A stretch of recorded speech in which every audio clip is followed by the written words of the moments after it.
Really?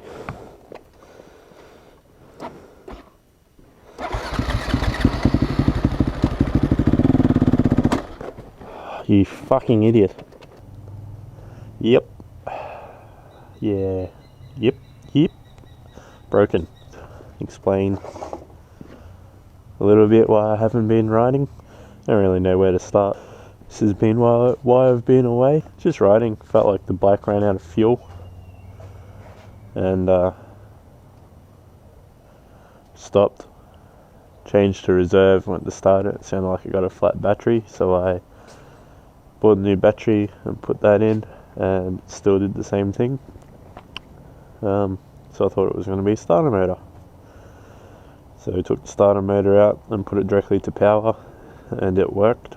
Let's go jump to massive conclusions and assume it's seized. Pulled the spark plug out. I don't even know where that is right now. There you go.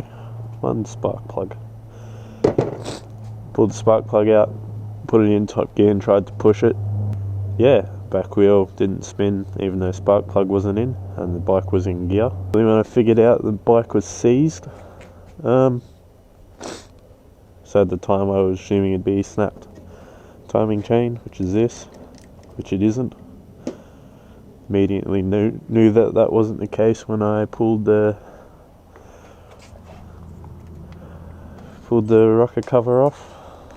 I just dropped one of the bolts out of something. Out of this. Because I could see that the chain from the top was going all the way down to the bottom gear. So yeah, not that. I knew it wasn't a timing chain. Also, there's no damage to any of the valves, which would absolutely happen if timing chain snapped, because pistons and the valves meet in the middle and bend the valves normally. So I continued to strip it down, pulled the bore out, which is actually in pretty good nick, which is surprising. And I got to this point, and this is better than it was, but got to this point and I could move the crank like so, but this piston wasn't rotating. It was sort of just staying like that, I suppose. So I grabbed this and tried to undo. I guess this is like the flywheel. I don't know much about bike motors, to be honest, and thought I could just on this one to loosen this, and when I did that it loosened the whole rod on the crank. But as I rotate this, what way is easier? I'll go this way. As I rotate this, there's a section where the piston, or the conrod, and the main big end bearing sort of binds up just here. I don't know if you've seen that, and I have to pull on it. It kind of clunks. When I pulled it apart, that was totally seized on, so that's where I think my problem is. I've got to go through and pull everything apart together. I've got to split this case totally apart just to do that. There's wear on the skirt of the piston, so I might replace that as well. Maybe. Depends on what everything costs and if it's actually worth fixing. So there you go. Might be cool for some people to see the internals of a little motorbike motor, little 450 camshafts. See, that just sits in there, not like that, but like that.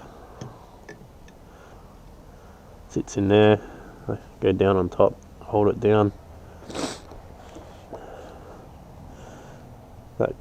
Those two cogs, sprockets, gears, whatever you want to call them, slide into each other.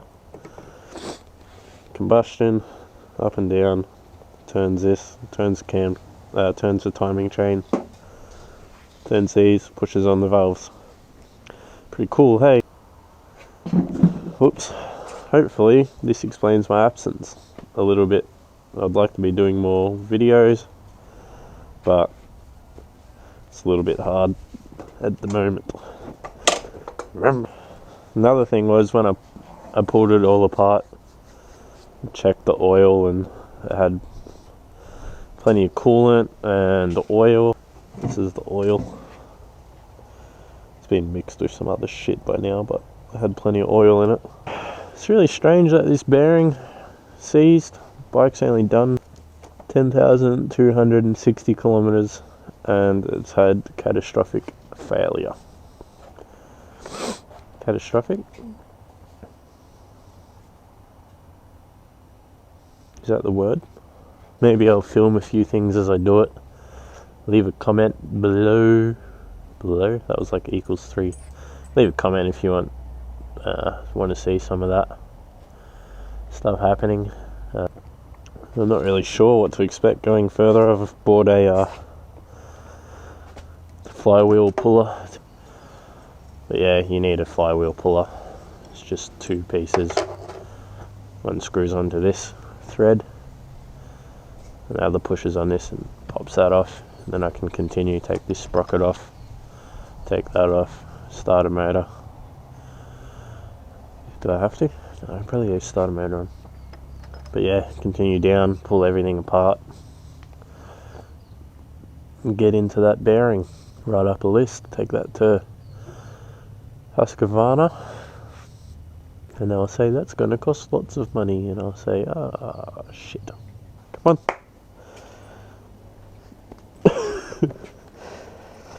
Alright. Bye.